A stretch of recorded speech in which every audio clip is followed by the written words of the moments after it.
Check out carmarshal.com. The link is in the description. They help support us. We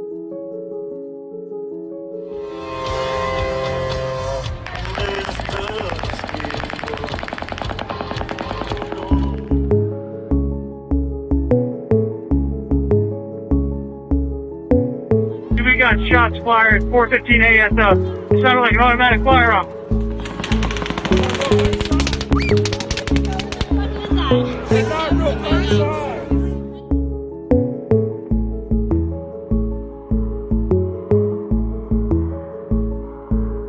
Everyone said hit the floor, so everyone was just like literally laying on top of each other trying to get out of the way, and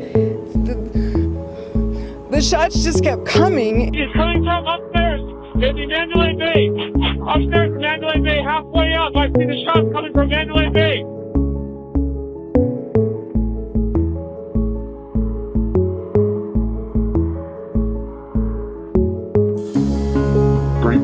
Breach.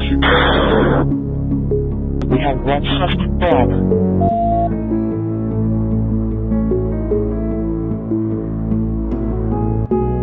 We have no investigative information or background associated with this individual that is derogatory. We believe the individual killed himself prior to our entry.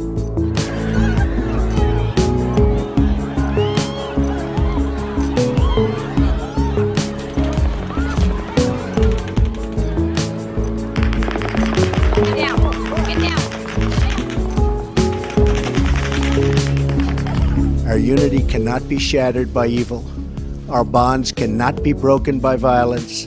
And though we feel such great anger at the senseless murder of our fellow citizens, it is our love that defines us today.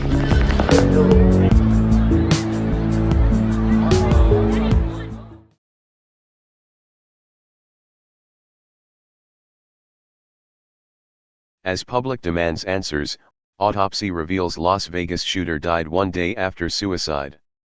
Newly released autopsy reports reveal that Las Vegas shooting suspect Stephen Paddock died more than 12 hours after police claim he committed suicide. By Rachel Blevins, February 16, 2018. Las Vegas, as Americans search for answers to the questions surrounding reports of a mass shooting at a high school in Florida, the alarming autopsy results from a mass shooting in Las Vegas, which show that the suspected gunman died more than 12 hours after he reportedly committed suicide, are being ignored.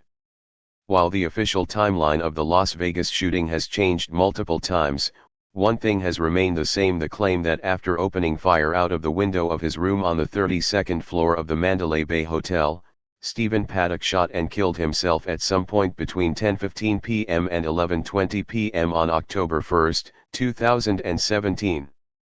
However, the autopsy report released by the Clark County coroner claimed that Paddock actually died at 12 p.m. on October 2, 2017. Autopsy. The autopsy was conducted on October 6, 2017, by a team of detectives who claimed Paddock weighed 224 pounds and was 6 feet tall. According to the report, he was wearing a brown long-sleeve shirt and black pants, which matched the outfit worn in photos released from the hotel room that showed what was purported to be Paddock's dead body after the shooting. However, while initial photos of Stephen Paddock appeared to show that he had the number 13 tattooed on his neck, the photos of the dead man in the hotel room showed that his neck was clean, and the autopsy report's external examination claimed that the neck is unremarkable.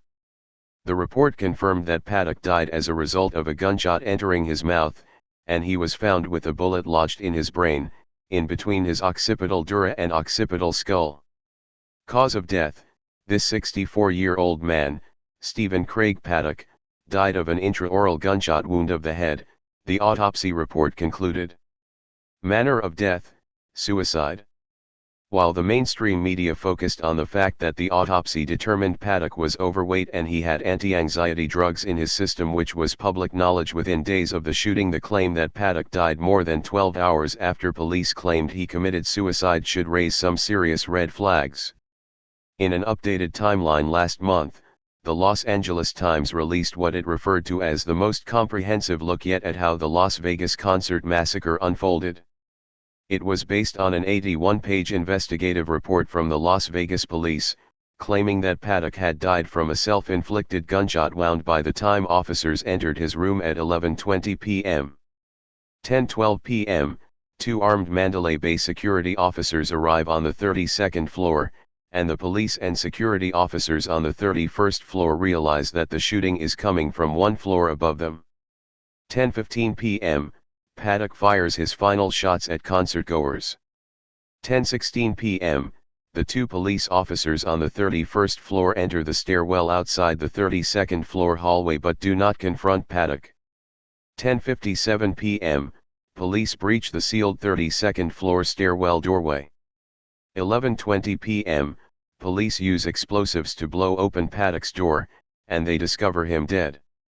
11:26 p.m., police breach the interior door to Paddock's second room, where a police officer accidentally fires 3 rounds into the room. When rumors begin to spread suggesting that Paddock may have shot himself after police entered his hotel room, Sergeant Jerry McDonald insisted, he absolutely killed himself before anyone got into the room.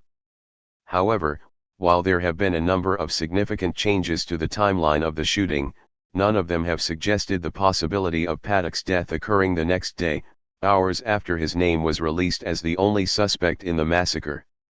As the Free Thought Project has reported, the first reports of gunfire happened at 10:08 p.m. on October 1st, and Paddock's name was then released publicly at 3:30 a.m. on October 2nd, with the claim that he committed suicide before police entered his hotel room. It should also be noted that Paddock's girlfriend, Mary Lou Danley, who was reportedly visiting family in the Philippines at the time, set her Facebook account to private at 12:38 a.m. and then deleted it entirely at 2:46 a.m. nearly 1 hour before Paddock's name was publicly released as the suspect in the shooting. The Clark County Coroner's Office fought the release of the autopsy report, choosing to pay more than $32,000 in legal fees instead.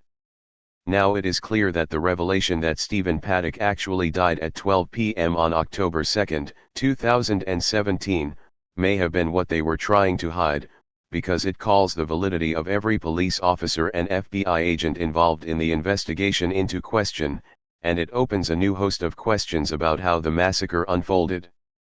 Become a patron. County, this is Charlotte County Cop Watch, and I wanted to explain what fair use is.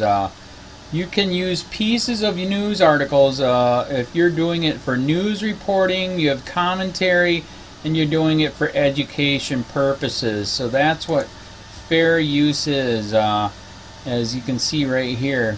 Another reason why I wanted to make this video is to let you know I have just joined with Patreon. A nice thing with Patreon, I make no money on YouTube. They took the money away years ago, and so this is another way to give, and it's a nice thing too, because you can give monthly.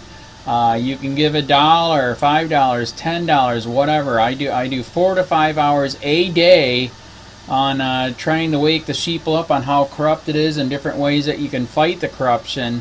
So Patreon is a way that you can do it, and then of course the old way is still there. Donate to Sheriff County Cop Watch with PayPal or credit card. So keep that in mind. 4 to 5 hours a day. I make no money, but the corruption happened to me and I'm sick of it, so I'm trying to wake people up. But my wife would love it if if we could get some help out there. There's 47,000 subscribers. Just think if each one of you subscribers just gave let's say